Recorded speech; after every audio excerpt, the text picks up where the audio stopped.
beberapa teman dosen yang di luar hukum itu menyampaikan ke saya itu dari perspektif etik ya. Mereka mengatakan sangat tidak etik.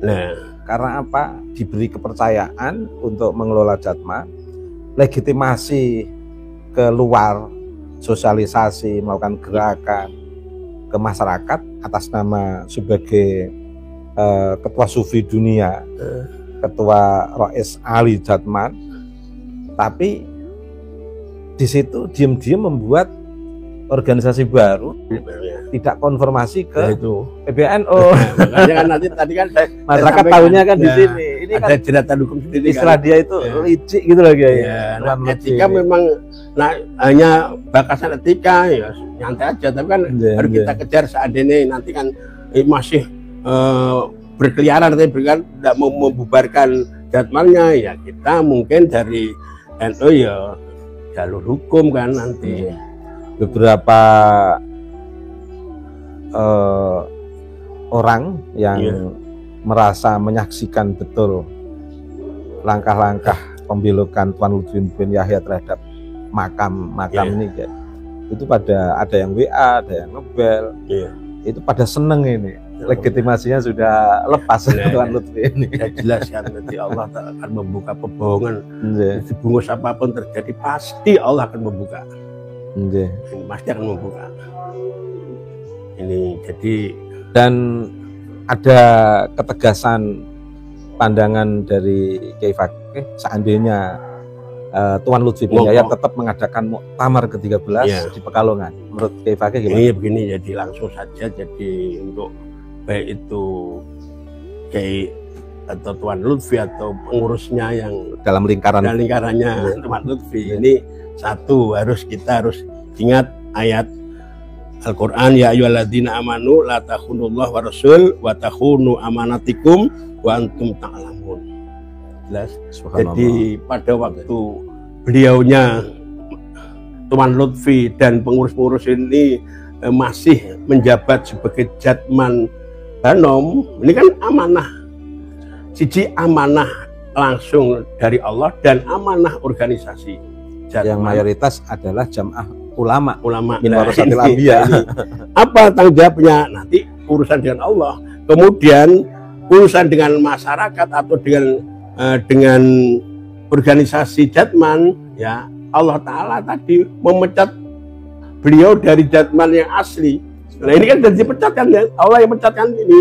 Nah ini belum coro istilahnya bahasa Jawa itu terus di mata masyarakat bagaimana akhlak atau Lutfi namanya mau dipimpinane. Ini kan jelas jatuh, bisa juga dikatakan pengkhianat NU itu. Ada, ini saya publik tapi namanya nggak saya publik ya. Ada seorang mursyid yang menyampaikan ke saya, panggil saya Dik gitu. Kalau Tuan Lutfi di dalam tanda kutip dipecat Allah dari ketua Jatman, masih sistem itu masih zahir. Tapi kalau sudah dipecat Allah secara hakiki dalam ketarekatan yang itu memiliki dimensi spiritual yang sangat tinggi, itu malah lebih berat lagi. Itu kan. Jadi apa yang terjadi itu sudah dipecat Allah. Jadinya tanggung jawab Allah, belum nanti besok di akhir akan ada pertanyaan. Ini secara langsung yang mencat Allah ini. Nyatanya yo NU kabeh sudah kompak. Dan dengan kekompakan inilah Allah meletakkan titik kebenaran kepada mursyid atau pengurus ubiah dan sebetulnya untuk membentuk Jatman lagi dengan pengurus baru yang Hanom NN. Kelihatannya ini Kiai, kelihatannya tidak hanya omong kosong, ternyata dari dulu saya sudah mendengar siapa yang berani NU ya Wahab ya Kohar apa itu doanya Mbah Wahab Hasbullah itu. Atas doa itu doa dari siapa saya nggak tahu. Itu masyhur ketika mau pelantikan kan selalu ya Wahab ya Kohar itu. Kalau berani NU pasti akan jatuh. Apa ini bentuk keberanian Tuan Lutfi bin Yahya atau bahkan pembangkangan Tuan Lutfi bin Yahya terhadap NU sehingga tiba-tiba beliau jatuh. Dibandingkan dengan sebelum tesis Kiai Imad kan beliau masih kelihatan, Tuan Lutfi kan masih kelihatan wali besar, nggak ada yang berani gitu. Tapi tiba-tiba pasca tesis kok tiba-tiba masyarakat awam pun sudah menganggap bukan siapa-siapa gitu. Apa ada pengaruhnya itu? Ya memang begini ya, kita memang boleh seperti kita bermadzhab, kita istilahnya ngegung mazhab kita ya boleh, kita organisasi kita NU boleh gunakan boleh kan, boleh saja kan, terserah. Dan otomatis karena NU juga pendiri ulama-ulama dan sudah pakai istiqomah dan sebagainya, mau khawatirnya nanti yang menjadi pengurus NU ini bisa benar-benar mengikuti jejak songko pendiri NU atau tidak. Misal contoh saja saat inilah saya juga nanggap itu dari Gus Yahya sendiri itu kan saya sentil masalah sududan dengan habaib. Ini kan sudah saya sentil. Apa saya berani kan tidak. Gini maksudnya. Dan Habib Lutfi ini memang satu untuk melehalkan lehal mana biar diakui bahwa Habib Lutfi Tuan Lutfi ini benar habaib ya, sehingga beliau-beliaunya merubah sejarah makam bener-bener kan lebih banyak bener-bener uang habaib yang benar-benar orang Indonesia mungkin memilih Indonesia. Bukti ada yang mengatakan bahwa Indonesia milik Tarim ya, ini kan sudah jelas kan dari seperti BPJ pasang lain-lain. Ini sebenarnya yang masalah namanya berani NU itu saya kira hanya ketepatan jadwalnya NU itu aja. Dan intinya ya tidak semacam itu. Nggak mikir takut beliaunya. Ini bahkan ada teman yang canda itu. Wong pokoknya jangan berani NU. Karena anggota NU itu kan yang mati pun masih jadi anggota NU. Nah, ini kan berani dengan yang mati malah lebih bahaya. Macam itu NU. Ya, tapi kan begini ya, namanya organisasi perkembangan zaman, perkembangan teknologi, perkembangan teknologi dan sebagainya, bahkan sampai perkembangan apa itu akidah kita ini kan selalu berubah terus. Nah, artinya apa?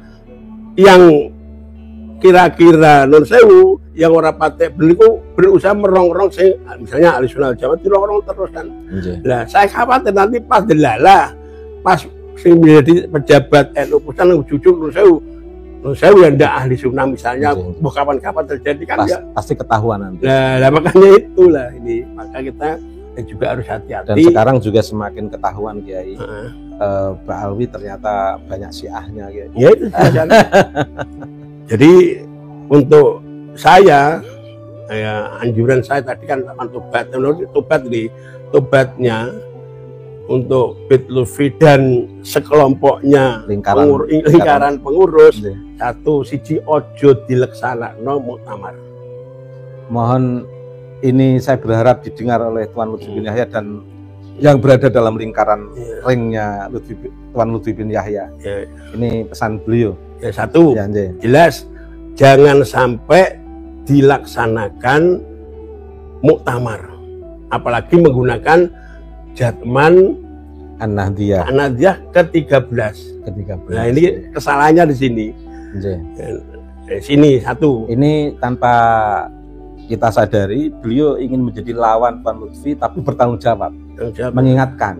Karena kalau nggak bertanggung jawab tentu dibiarkan biar hancur sekalian. Tapi beliau tidak menginginkan. Apa yang disampaikan beliau ini sebenarnya ingin menyelamatkan Tuan Lutfi bin Yahya biar jatuhnya tidak terlalu parah. Jadi niat baik beliau mohon didengar ini. Karena kalau beliau tidak menyampaikan ini dan Tuan Lutfi tetap mengadakan muktamar, itu dampaknya dirasakan sendiri.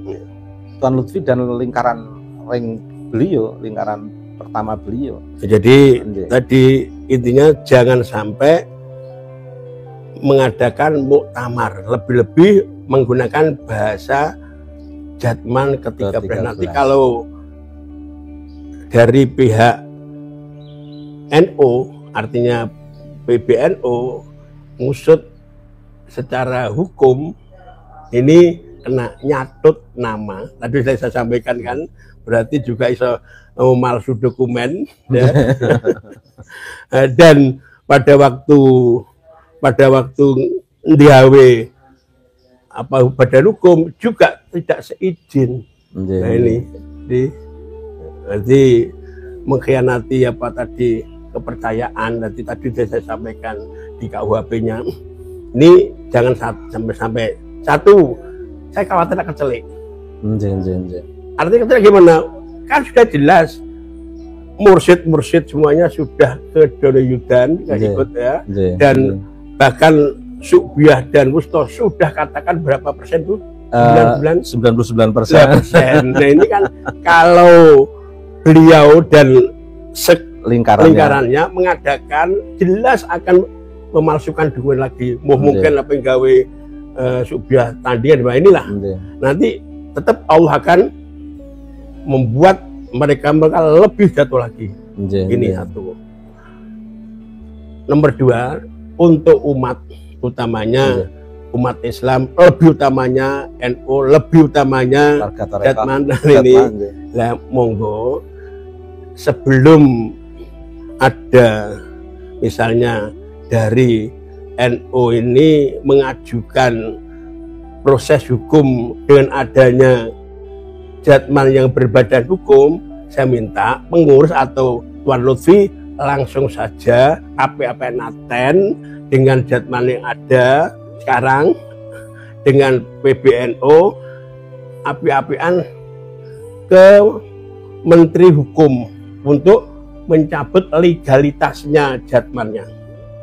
Ini sebab kalau iseh mempunyai legalitas ini masih bisa berjalan, masih bisa masuk ke ranah hukum nanti. Ya makanya kalau ranah hukum dia nggak ranah hukum kok ngisi di sini.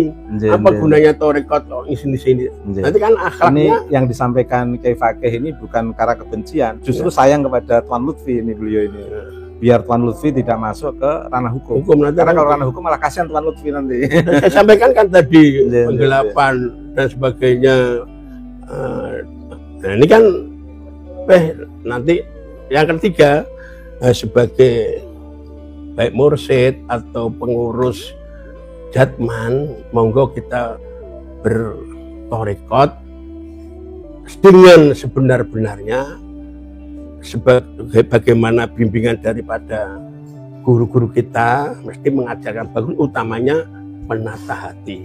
Ini torikot kan paling tidak menata hati, bukan kok terus torikot enggak seneng dunia kan, tidak. Noto hati termasuk noto hati hubungan dengan Allah, noto hati hubungan dengan masyarakat dan seterusnya. Ini kan menggunakan akhlakul karimah. Akhlakul karimah termasuk bentuk daripada hasil hati yang bagus. Dan senamanya ada penyelewengan, perubahan makom, ya, terus kemudian membadan hukum kan, ini kan berarti hatinya kan kotor, bukan bersih. Padahal kan orangnya harus bersih. Hatinya harus dibersihi dengan akhlak-akhlak yang diridhoi Allah. Jangan sampai diisi dengan akhlak yang tidak diridhoi Allah, termasuk mengkhianati kan termasuk inilah. Ini harus dibersihi. Utamanya nun sewu. Bukan saya itu orang pandai atau orang gimana, saya juga orang awam, hidup saya juga di kampung. Tapi saya juga tahu, jadi monggo sepak terjang baik itu Tuan Lutfi, Nun Sewu, saya karena sudah terkenal yang menjadi masalah fokus itu Tuan Lutfi kan, kita kan nggak ngerasani kan. Kalau sudah menjadi publik, dari publik kan masalahnya. Dan beliau yang sudah mempublish perlawanan, pembangkangan, ngarani sing iki NU iku ilegal dan sebagainya. Saya malah akan menjawab untuk yang beliau sudah memulai tahun 2019 itu untuk kan pembangkangan. Lah kan berarti kita kan baru menjawab soalan ini. Ya cuma lagi ngerti itu. Sebenarnya kongres itu tidak sekarang. Seandainya Tuan Lutfi dan teman-temannya itu munduran diri dari Jatman yang dalam pangkuan Banom NU, kan sudah mungkin 2020 mungkin sudah ada kongres untuk mengejar supaya Jatman Banom ini ada pengurusannya. Nah, karena mereka menengahi. Nah, itu jadi ini. Maka sampai sekarang baru. Maka tidak ada urusannya. Mereka kan ada mengarani ilikal dan sebagainya, sebab yang mengadakan harus Jatman. Sudah, Jatman Biltufri itu sudah organisasi lain. Orang hubungannya karo Bandung itu sesuai karunan tadi yang sudah saya sampaikan, keputusan hukum itu. Pengesahan pendirian gitu, badan hukum ini wow, termasuk perkumpulan Thariqat Temok, cuman DE bisa nganggo Nahdiyah, Murabbu Alawiyah atau Satoriyah monggo. Nah ini berarti ada pencatutan nama. Biar jelas pakai Mbak Alwi sekalian aja. Lah menisan Thariqat Mbak Alwi. Lah menisan itu kan enak kan. Maka saya mohon alhamdulillah apa yang sudah saya sampaikan yang kemarin kan, saya mohon mursyid kembali, alhamdulillah ikut ke gerbong NU lagi kan, nyatanya sudah 90% ikut semuanya, alhamdulillah. Mudah-mudahan hasil daripada kongres kemarin Allah meridhoi semuanya. Dan supirnya bisa membawa Thariqat ini benar-benar menjalankan Thariqat.